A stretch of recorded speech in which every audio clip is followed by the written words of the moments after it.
बहुत बहुत स्वागत है आप लोगों का। आज के इस वीडियो में हम लोग काइनेमेटिक्स का सेकेंड वीडियो आज कंप्लीट करने जा रहे हैं और आज हम लोग डिस्कस करेंगे स्पीड एंड वेलोसिटी के बारे में। So welcome all of the viewers, all of the students. Today I am going to discuss about the speed and the velocity. Speed क्या है, इसको डेली लाइफ में हम लोग किस तरह से ऑब्जर्व करते हैं, उसको समझने के लिए सिंपली जब आप स्पीड बोलते हैं, आप अगर कहीं किसी स्ट्रीट पर खड़े होते हैं, किसी रोड पर खड़े होते हैं और कोई एक बाइक या कोई एक मोटरसाइकिल जब आपके नज़दीक से क्रॉस करता है तो आप स्पॉन्टेनियस रिएक्ट करते हैं और आप इंश्योर होना चाहते हैं इसका स्पीड ज़्यादा है या स्पीड इसका कम है। तो ये स्पीड ज़्यादा और स्पीड कम होने का सेंस एक साइंस के लिए किस तरह का वो मीनिंग देता है। लेकिन इसमें एक बात का और डिस्कशन करना जरूरी है कि जरूरी नहीं होगा कि स्पीड और वेलोसिटी जानने के लिए केवल जो फिजिक्स के स्टूडेंट हैं उन्हीं के लिए जरूरी है। डेली लाइफ कंसर्न जो भी लोग हैं वो भी स्पीड और वेलोसिटी को समझते हैं, समझ सकते हैं। और नो मैटर कि वो किस सेक्शन का स्टूडेंट है, लोअर सेक्शन का है, प्राइमरी सेक्शन का है, मिडिल सेक्शन का है, हाई स्कूल का है, और उसके बाद जैसे जैसे आप क्लास को अपग्रेड करते हैं तो हर जगह इस तरह के टर्म को हम लोग डिस्कस करते हैं। लेकिन एक कॉमन पर्सन स्पीड को किस तरह से रिकॉग्नाइज करता है, आइए उसको हम लोग देखते हैं। पहले let us start. Your topic is speed and velocity. और सिंपली स्पीड को अगर हम लोग डिफाइन करते हैं तो distance travelled by the body in 1 second और distance travelled by the body in unit time. और मैथमेटिकली रिप्रेजेंट करते हैं तो इसको हम लोग speed equal to distance by time लिखते हैं, या डी बाई टी लिखते हैं, एक्स बाई टी लिखते हैं, आर बाई टी लिखते हैं। ये सब मीनिंग आपको एक तरह से डिस्टेंस को और ये टाइम को रिप्रेजेंट करता है। यूनिट वाइज अगर देखते हैं तो ऐसा सिस्टम इसको मीटर पर सेकेंड लिखते हैं। लेकिन डिस्टेंस के लिए मीटर यूज कर रहे हैं, सेंटीमीटर यूज कर सकते हैं, किलोमीटर यूज कर सकते हैं। किसी भी तरह का लेंथ मेजर करने के लिए जो भी यूनिट आपके पास है, किसी भी सिस्टम को आप यूज कर सकते हैं। और उसी तरह से टाइम के लिए आवर ले सकते हैं, मिनट ले सकते हैं, सेकंड ले सकते हैं। तो अब देखिए कि स्पीड किसी बॉडी का अगर बहुत हाई है या स्पीड किसी बॉडी का बहुत लो है, इसको दो तरह से हम लोग इसको समझना चाहते हैं।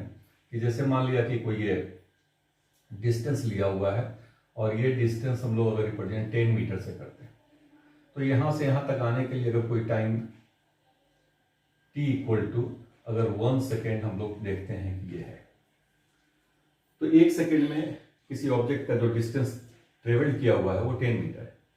तो इस तरह का अगर ये कोई है और इतने ही टाइम पीरियड जिससे t इक्वल टू 1 सेकेंड में कोई second person, second object, second anything अगर वो 20 मीटर का डिस्टेंस ट्रेवल कर जाता है, और यहां पर देखिए ये आपका t इक्वल टू 10 मीटर बता रहा है। तो नेचुरली जब आप टाइम को कांस्टेंट किया हुआ है तो स्पीड और डिस्टेंस का रिलेशन देखिए डायरेक्टली प्रोपोर्शनल का रिलेशन है।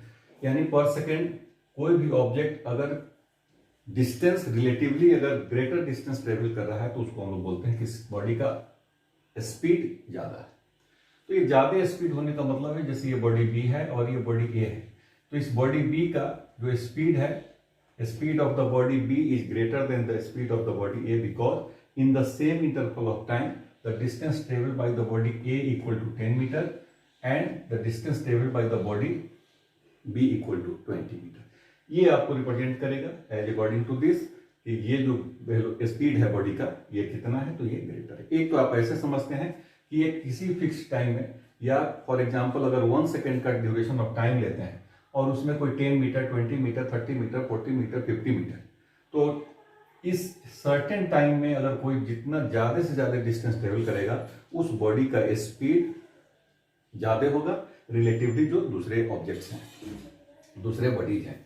अब यहाँ पर इसको आप हम ऐसे भी समझ सकते हैं कि जैसे मान लीजिए कि एक सर्टेन डिस्टेंस, जैसे ये 10 मीटर लिया हुआ है, यहाँ पर 10 है, ये फिर अगर कोई यहाँ लेगा तो ये टोटल यहाँ से यहाँ सी तक जाएगा तो ये 20 हो सकता है।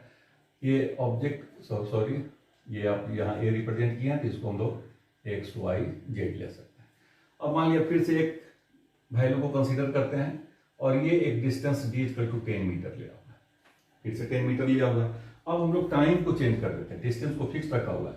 कोई ऑब्जेक्ट अगर 1 सेकेंड का टाइम लेता है और इसी डिस्टेंस को ट्रेवल करने में कोई अगर 2 सेकेंड का टाइम देता है, जैसे ये ऑब्जेक्ट ये है और ये ऑब्जेक्ट बी है, तो आप यहां पर देख सकते हैं कि ये डिस्टेंस अगर कांस्टेंट किया हुआ है, स्पीड और टाइम क्या है, इनवर्स रिलेशन में, तो इनवर्सली प्रोपोर्शनल है, यानी जिसका टाइम जितना कम होगा एक सर्टेन डिस्टेंस के लिए, उस बॉडी का स्पीड क्या होगा कि ग्रेटर होगा। तो यहां पर speed of body A is greater than the speed of body B, और इस केस में speed of body B is greater than the speed of body A. यानी दो तरह से स्पीड को समझते हैं कि कोई ऑब्जेक्ट कितने कम से कम टाइम में उस डिस्टेंस को क्रॉस कर जाता है, या किसी एक सर्टेन टाइम में कितना ज्यादा से ज्यादा डिस्टेंस ट्रेवल करता है, ये डिसाइड करेगा कि बॉडी का जो स्पीड है, ऑब्जेक्ट का जो स्पीड है, बाइक का जो स्पीड है, वो कितना एक दूसरे से रिलेटिवली कितना ज्यादा और कितना कम है। तो ये स्पीड के लिए हुआ। लेकिन इन जनरल हम लोग स्पीड को समझने के लिए टोटल डिस्टेंस और इलेप्स्ड टाइम, कितना टाइम इलेप्स्ड होता है टोटल डिस्टेंस कवर करने के लिए, या total distance by total time से भी अगर हम लोग डिफाइन करते हैं तो उसको हम लोग एवरेज स्पीड बोलते हैं। तो ये average speed total distance by total time से डिफाइन करते हैं। और ये एक टर्म देखिए जिसमें इनफॉर्म स्पीड को यूज कर रहे हैं, इसको हम लोग डिस्कस करते हैं जब हम लोग वेलोसिटी को देखते हैं। लेकिन इसके बाद देखिए एक टर्म और यूज किया हुआ है, इनफॉर्म स्पीड, और ये क्या बतलाता है, equal distance travel in equal interval of time, और इस तरह से इस बॉडी को हम लोग बोलते हैं कि ये इनफॉर्म स्पीड से मूव कर रहा है या कांस्टेंट स्पीड से बॉडी मूव कर रहा है। तो कुछ कंसेप्ट हुआ जो स्पीड को या एवरेज स्पीड को, इनफॉर्म स्पीड को, और ये देखिए कि ये सब एक इंस्टेंटेनियस स्पीड है जिसमें हमने डिफिनीशन लिखा है मैग्नीट्यूड ऑफ इंस्टेंटेनियस वेलोसिटी। तो वेलोसिटी को समझने के लिए हम लोग को थोड़ा सा पोजीशन वेक्टर के हेल्प से इसको डिफाइन करना चाहेंगे। तो ये आपको क्लियर हो गया, ये जो स्पीड है डिस्टेंस बेस्ड है, टाइम आपका जो फिजिकल क्वांटिटी है, टाइम को ऑलवेज आप पॉजिटिव में लेते हैं, और यहाँ पर जो स्पीड है ये स्केलर क्वांटिटी को रिप्रेजेंट कर रहा है। अब अगर आप वेलोसिटी को डिफाइन करते हैं तो वेलोसिटी क्या है, ये वेक्टर फिजिकल क्वांटिटी है, और मेनली इसमें पोजीशन और चेंज इन पोजीशन, और लास्टली जिसको आप डिस्प्लेसमेंट बोलते हैं, उसके टर्म में हम लोग वेलोसिटी को समझने का कोशिश करते हैं। अब ये वेलोसिटी क्या है, तो देखिए इसको,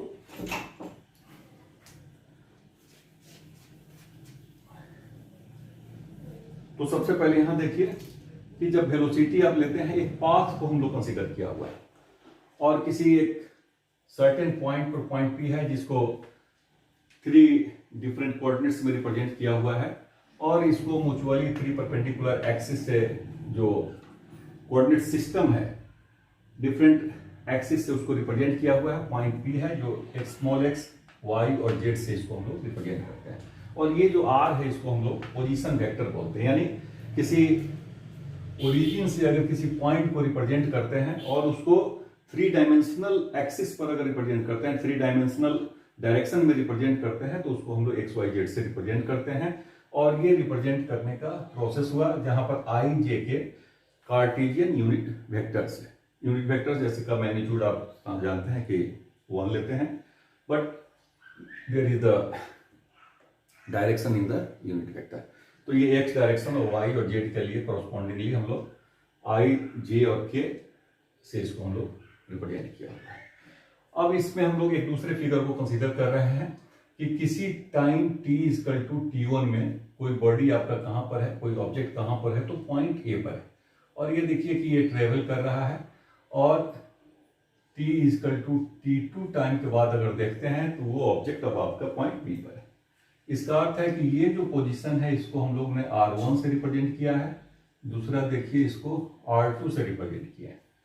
अब यहां पर हम लोग वेक्टर एडिशन को अगर हम लोग यूज कर देते हैं, हेड और टेल मेथड को अप्लाई कर देते हैं, तो देखिए कि आप इसको ऐसे मिलाते हैं। अब ये देखिए कि ओ ए बी, तो लॉ ऑफ वेक्टर एडिशन देखिए क्या बोलता है, O A plus A B equal to कितना हो जाएगा, तो ये ओ बी। इसको हम लोग ऐसे भी लिख सकते हैं, A B equal to O B minus O A, और ये ओ बी देखिए क्या है, R2 पोजीशन वेक्टर से रिप्रेजेंट किए हुए हैं, यहाँ पर R1 पोजीशन वेक्टर से रिप्रेजेंट किए हुए हैं। पोजीशन को रिप्रेजेंट करने के लिए वेक्टर्स को यूज किया जा रहा है, और ये जो AB है इसको हम लोग चेंज इन पोजीशन से रिप्रेजेंट करते हैं। तो ये जो चेंज इन पोजीशन है, ये देखिए कि डेल्टा R है। और इसी चेंज इन पोजीशन को हम लोग डिस्प्लेसमेंट से रिप्रेजेंट करते हैं। तो ये देखिए displacement vector equal to r2 minus r1। अब इस टर्म को क्यों लिए? क्योंकि वेलोसिटी एक्सेलरेशन अगर डिफाइन करना है तो सबसे पहले हम लोग को डिस्प्लेसमेंट जानना जरूरी है, और डिस्प्लेसमेंट किस तरह से निकालते हैं तो ये टू डायरेक्शनल सिस्टम में हम लोग इस तरह से यूज करते हैं। अब देखिए जिस तरह से आप स्पीड को डिफाइन करते हैं तो एक कॉमन एक्सप्रेशन वेलोसिटी का, simply velocity equal to displacement by time लेते हैं, और डिस्प्लेसमेंट हम लोग का क्या है? वेक्टर फिजिकल क्वांटिटी है। तो जब वेक्टर फिजिकल क्वांटिटी अगर आप रिप्रेजेंट करते हैं तो वेक्टर फिजिकल क्वांटिटी डिस्प्लेसमेंट, और इसको देखिए कि ये delta R by time interval delta T लेते हैं। अब इस वेलोसिटी को हम लोग एवरेज वेलोसिटी से रिप्रेजेंट करते हैं। तो डिस्प्लेसमेंट या change in position by the interval of time, अगर हम लोग ऐसा करते हैं, या इसको आप ऐसे भी बोल सकते हैं कि 1 by delta T times of the displacement is known as the average velocity. तो ये एवरेज वेलोसिटी को डिफाइन करने का प्रोसेस हो गया। यहाँ डिस्टेंस के टर्म में डिफाइन किए हैं, यहाँ डिस्प्लेसमेंट के टर्म में डिफाइन किए हैं। और ये पोजीशन वेक्टर क्यों इंपॉर्टेंट है? क्योंकि इसके बिना डिस्प्लेसमेंट नहीं ले सकते हैं। वेक्टर को फॉलो कर रहा है, डिस्प्लेसमेंट भी आपका वेक्टर फिजिकल क्वांटिटी है, और इसलिए वेलोसिटी आपका वेक्टर फिजिकल क्वांटिटी हो गया। अब इस लॉ के अकॉर्डिंगली हम लोग अगर देखते हैं एवरेज वेलोसिटी निकालते हैं। अब ये average velocity time to time इसको हम लोग ऐसे भी डिफाइन कर सकते हैं कि total displacement is total interval of time. तो यहाँ पर डिस्प्लेसमेंट डेल्टा आर और ये interval of time delta T, और इसको हम लोग एवरेज वेलोसिटी लेते हैं। अब इस एवरेज वेलोसिटी से ज्यादा इंपॉर्टेंट होता है कि किसी बॉडी का ऑब्जेक्ट या किसी बॉडी का या किसी ऑब्जेक्ट का स्पीड किसी पर्टिकुलर इंस्टेंस में, पर्टिकुलर मोमेंट में, पर्टिकुलर टाइम में डिटर्मिनेशन अगर करना चाहते हैं तो उसके लिए जो टर्म हम लोग यूज करने जा रहे हैं उसको यूज करने के पहले थोड़ा सा उसको डिस्कशन करते हैं। अब ये मान लीजिए कि ये आपका एक्स है, ये वाई एक्सिस है, ये तो ऑब्जेक्ट लिए ही हुए हैं, ऐसा हो गया, और ये आपका टाइम t1 और ये t2 से रिप्रेजेंट किया हुआ है। अब यहाँ पर हम लोग क्या करते हैं, सेम पाथ वही लिया हुआ है। और एक चीज और यहाँ पर नेसेसरी है, it is very necessary to know that this one a to b is the displacement and which is represented by the arrow. लेकिन एक्चुअल पाथ इसका देखिए कि ये क्या है। तो ये एक्चुअल पाथ आपको डिस्टेंस बतला रहा है, जबकि स्टार्टिंग और एंडिंग पॉइंट को रिप्रेजेंट कर रहे हैं, वो एक्चुअली हम लोग का डिस्प्लेसमेंट हो जाता है। तो ये बहुत जानना जरूरी है कि डिस्टेंस और डिस्प्लेसमेंट का मीनिंग, जो आप ये जो पाथ देख रहे हैं वो डिस्टेंस को रिप्रेजेंट कर रहा है, जबकि स्ट्रेट लाइन जो पाथ है जहां से आप स्टार्ट करते हैं और जहां एंड करते हैं उसको हम लोग डिस्प्लेसमेंट लेते हैं। अब ये डिस्प्लेसमेंट अगर duration of time, size of time को अगर स्मॉल कर देते हैं, जैसे ये देखिए और ये देखिए, अब ये ड्यूरेशन आपका t इक्वल टू t1, ये duration t equal to t2, but delta t equal to t2 minus t1 is very very small. यानी डेल्टा t का जो नेचर है, डेल्टा t टेंस टू अगर जीरो कर देते हैं, इसको हम लोग बोलते हैं कि साइज टाइम का क्या है, बहुत ही रिड्यूस हो गया है, बहुत कम है। और उस समय अब इसके टेंजेंट अगर यहाँ पर हम लोग ड्रॉ करते हैं जो कि डेल्टा आर है, और ये आपका एक्चुअल पाथ है, तो इस समय ये डिस्प्लेसमेंट देखिए, जो एक्चुअल पाथ है जो टेंजेंट से रिप्रेजेंट किया हुआ है, ये आपका ऑलरेडी r1 है, ये r2 है। लेकिन अब यहाँ पर जो आप वेरिएशन देख रहे हैं ये स्मॉल इंटरवल ऑफ टाइम के लिए। तो जब स्मॉल इंटरवल ऑफ टाइम को अगर यहाँ पर हम लोग इंट्रोड्यूस कर देते हैं sorry, delta R by delta T and the limit delta T tends to zero, so the velocity or the average velocity when the delta t tends to zero means time interval is very very small.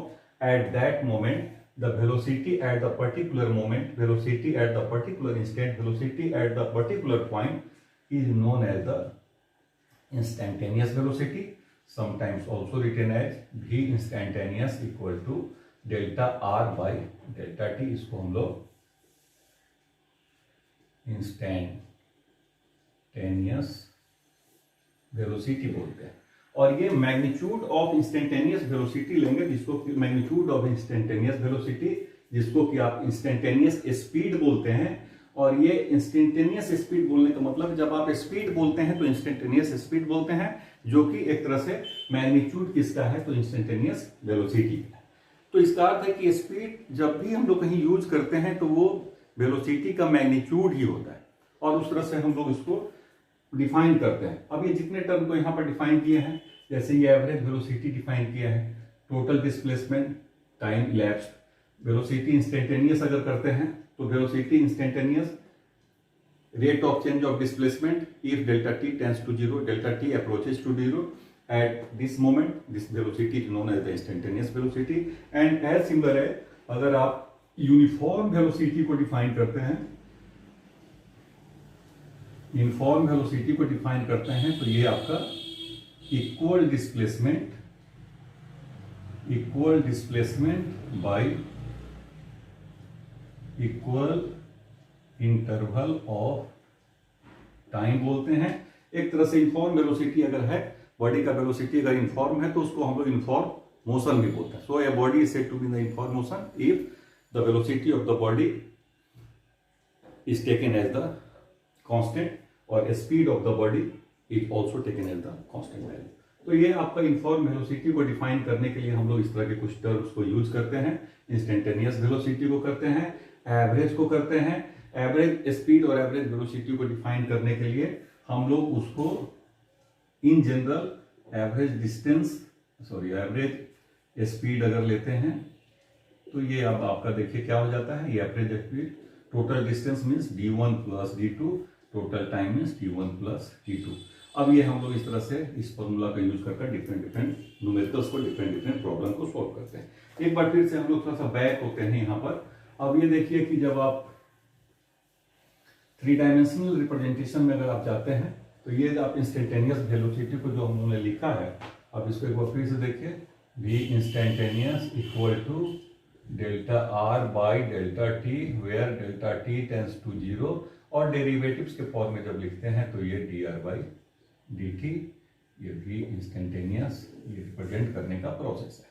अब यहाँ देखिए जब आप 3 dimensional ले लेते हैं तो ये कितना हो जाएगा, तो d बाई dt, ये dr by dt equal to xi plus yj plus Z. क्योंकि पोजीशन वेक्टर को जब आप यहाँ रिप्रेजेंट करेंगे, ये देखिए क्या होगा, xi yj प्लस zk, और ये रिप्रेजेंटेशन हो गया। इसको हम लोग ऐसे भी लिख सकते हैं, dx बाई dt i, ये सब यूनिट वेक्टर है, plus dy by dt j plus dz by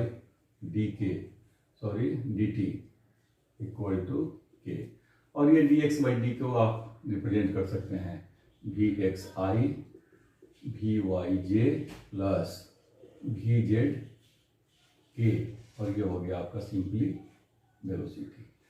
ये हम लोग वेक्टर टर्म में, 3 डायमेंशनल टर्म में, इसका मीनिंग ये हुआ कि अगर आप सिंपली vx लिखते हैं तो you can write down the dx by dt, अगर आप vy निकालते हैं तो ये dy बाई dt, और अगर आप vz निकालते हैं तो dz बाई dt। इस तरह से हम लोग इसको कैलकुलेट कर सकते हैं। तो ये है आपका स्पीड और वेलोसिटी। जबकि इसके पहले वाले वीडियो में हम लोगों ने स्पीड और वेलोसिटी के डिस्टेंस और डिस्प्लेसमेंट के बारे में डिस्कस किया हुआ है। तो आगे चलकर इसके बाद के वीडियो में एक्सेलरेशन और साथ साथ कुछ न्यूमेरिकल्स को देखेंगे। Thank you.